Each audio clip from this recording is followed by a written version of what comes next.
Welcome back, guys.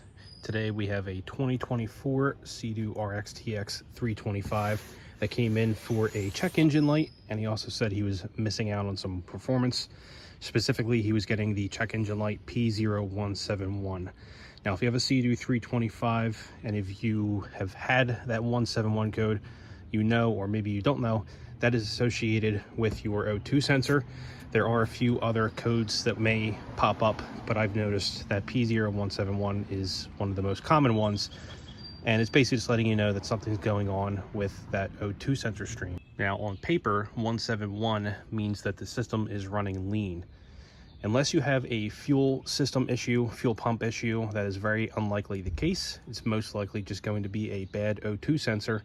And the reason why we see bad O2 sensors on these skis is because you have your water box sitting inside the ski right here. We'll take a look at that in a minute. That water box is physically connected to your exhaust manifold, which is where your O2 sensor sits. So if you have a ski that sits for a period of time, you know, if you're storing it for winter or you're storing it for a few weeks, even if you put the ski away with some water in the water box, that water will evaporate and condense on your O2 sensor and of course cause problems with it. O2 sensors are not really meant to get wet, so as condensation sits on them, they will corrode and eventually fail. Now, this is a 2024. I don't know how many hours on it, but of course we are in the northeast climate. This is a saltwater ridden ski, so it makes sense. The ski most likely has a bad O2 sensor. We can verify it. We're also just going to remove it. I'll show you what it looks like, and I'll show you how to replace it in this video. Of course, after we verify with codes and stuff like that. And the owner also wants to install the Tycool battery. He saw the video I put up with the install on my ski, like the results. I believe he still has the factory AGM. If not, it's a dealer replaced AGM. So we're going to take that out. He was getting some low voltage codes and things like that, which obviously indicate a issue with the battery. So we're going to toss that in. So first things first, I'm going to go ahead and actually we'll replace the battery first, and then we'll get the software connected. We'll remove the top deck here and then move on from there. So here's a trick for anybody that struggles with replacing batteries in these things. When you're removing a battery and you have to take out your threaded screws to disconnect your lugs, put the screws back in before you remove the battery, just because you have those little bottom pieces, the backing nuts, and once you lift the battery and twist it out, those backing nuts are going to fall off, and they're going to fall into the bilge. Second tip is you don't need to fully remove this rubber strap. I know a lot of people struggle with trying to get it clipped down in the front or the back. All you need to do is kind of push it to the side like this, get it off the battery, and that's it. You just lift the battery out, put the new one in. So I'm going to go ahead and do that, and then we'll get our leads all reconnected. There we go. New battery is connected.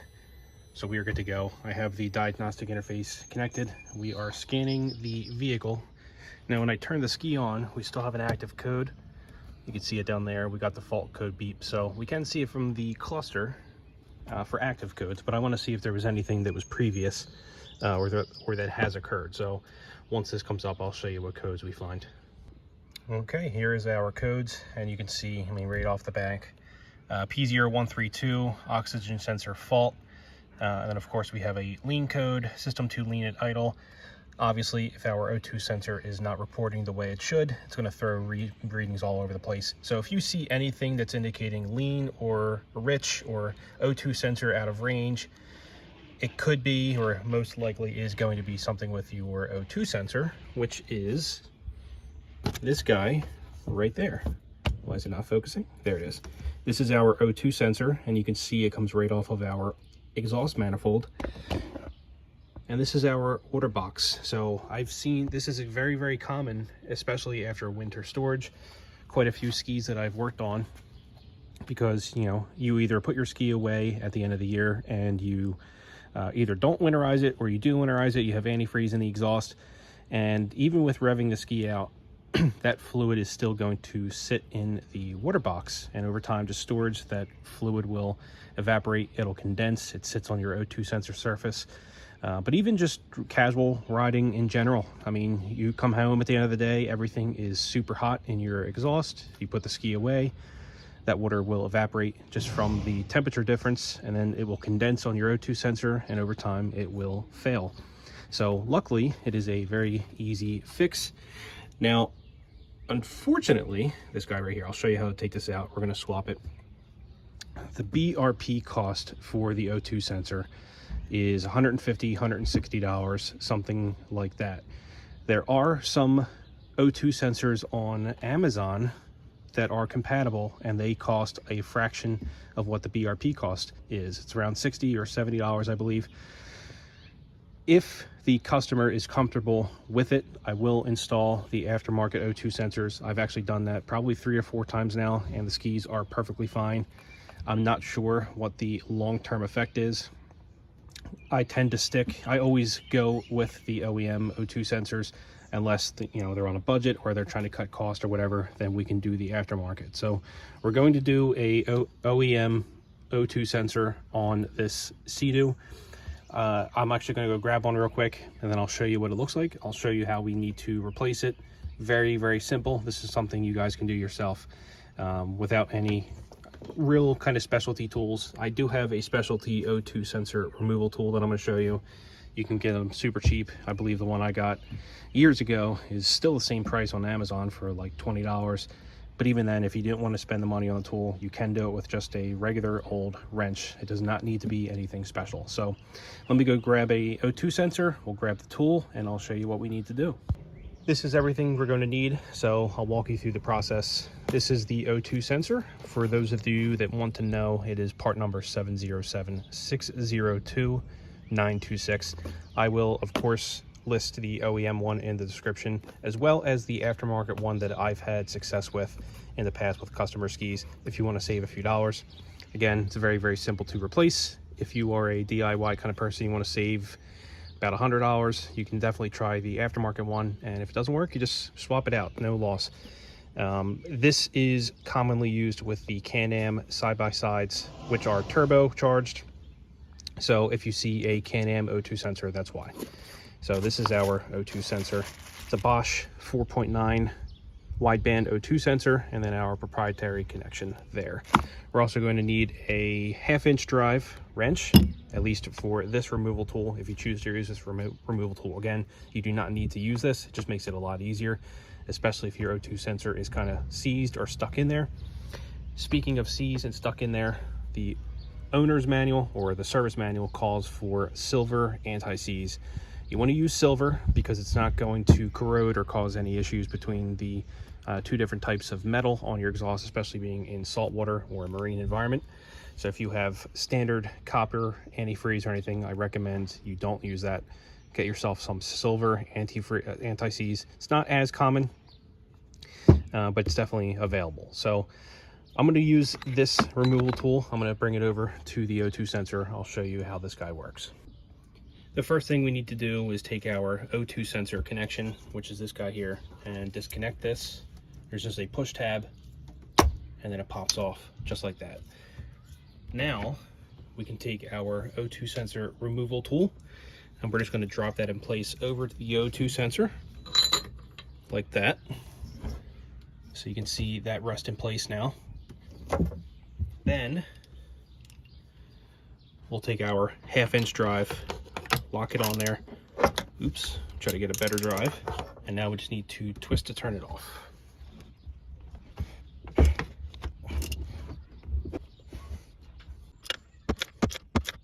When you get to a point where you can't use this, oops, I just realized it's not even on focus. When you get to a point where you can't turn it anymore because the hull is in the way, you just need to lift it up, reset it into a new position, and then continue on.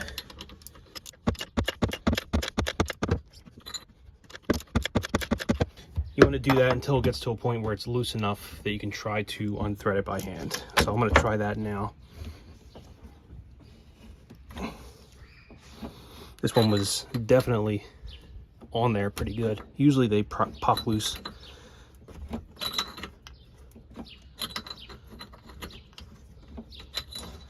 Okay, that's enough that I can take the tool off now, and now I'm just going to try to unthread the rest by hand.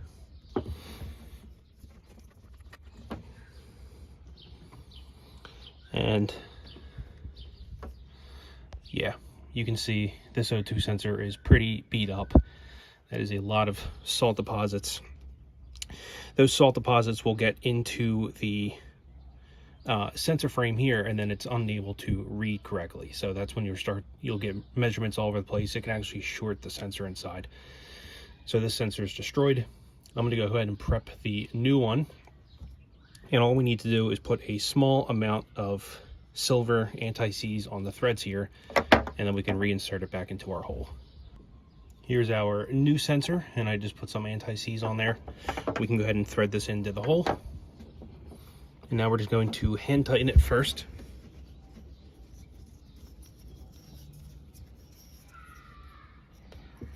Once it's hand tightened, we can go ahead and use the tool to button it down.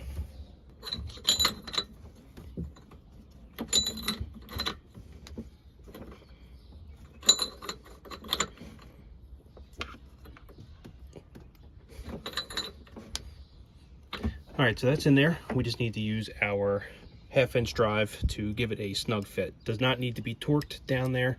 You just want it to be tight enough that it's not going to back out.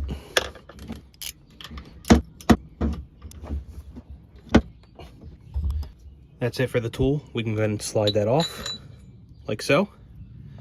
And now we just need to reconnect our electrical connection.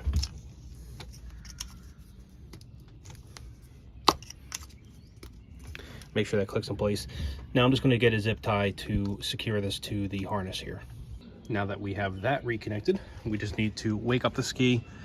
We are going to have to clear the code and go through a cycle again, because the O2 sensor is one of those things that doesn't really power up unless the ski runs. So we are going to have to run the ski. I just want to clear this first, and we'll double check. Once we clear it, if we re-get that O2 sensor short, then we know there's something else going on. However, if we clear this short code and it stays away, then we're fine. So I'm going to wait for this to come back up. We'll clear the code and then check it out.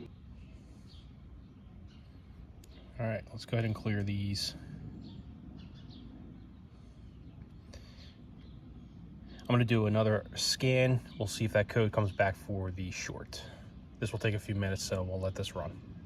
No short codes back, so I'm 99% sure we just fixed the issue, but I do want to run the ski at least for a few seconds at idle just to confirm that the problem is fixed. Again, the O2 sensors are not constantly checking in on these skis.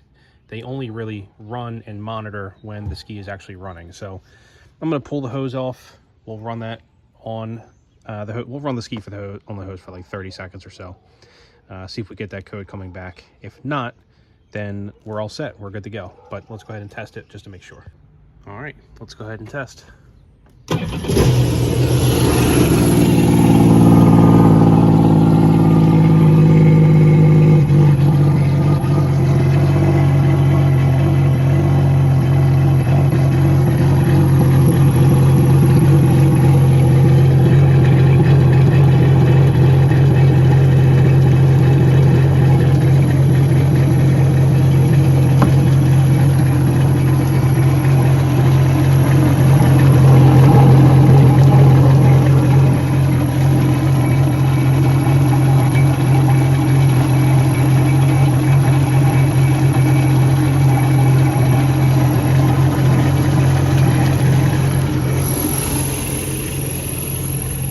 No fault codes on the dash yet. That's a good sign.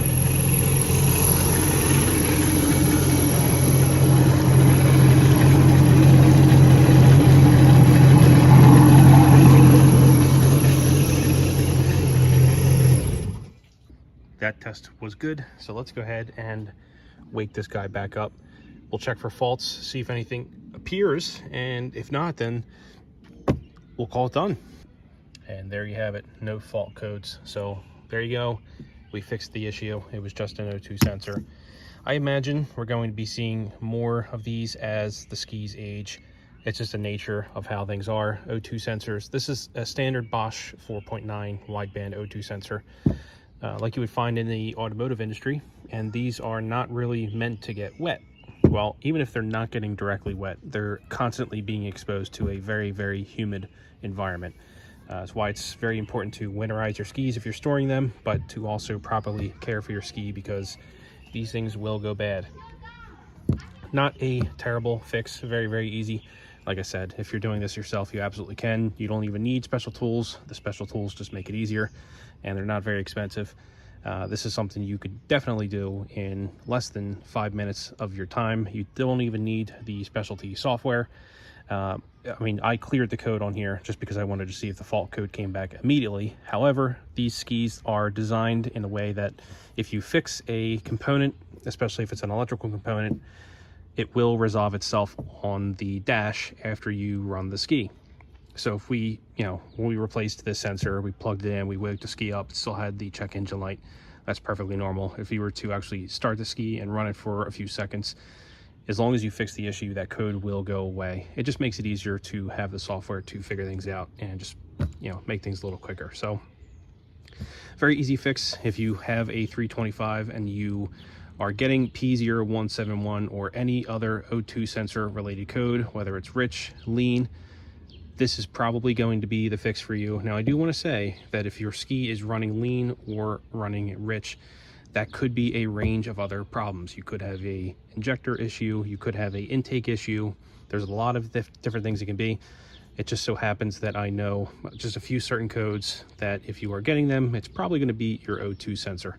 So at least worth taking a look, pull it out, see how it looks. If it's all corroded and crusty looking like this one is, oops, can't get a focus, then that's probably your O2 sensor.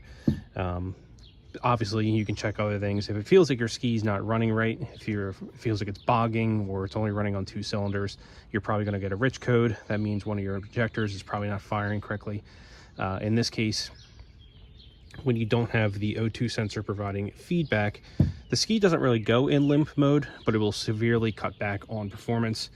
I'm not sure what this guy was limited to, but generally on the 325s that have a bad O2 sensor, I noticed they kind of get limited around 60 miles per hour or so. So if you're limited in speed and you're getting some kind of fault code P0171 or any other O2 sensor related code, this is probably your problem. Very easy fix. That's all for this one. If you guys have any questions, please feel free to leave a comment.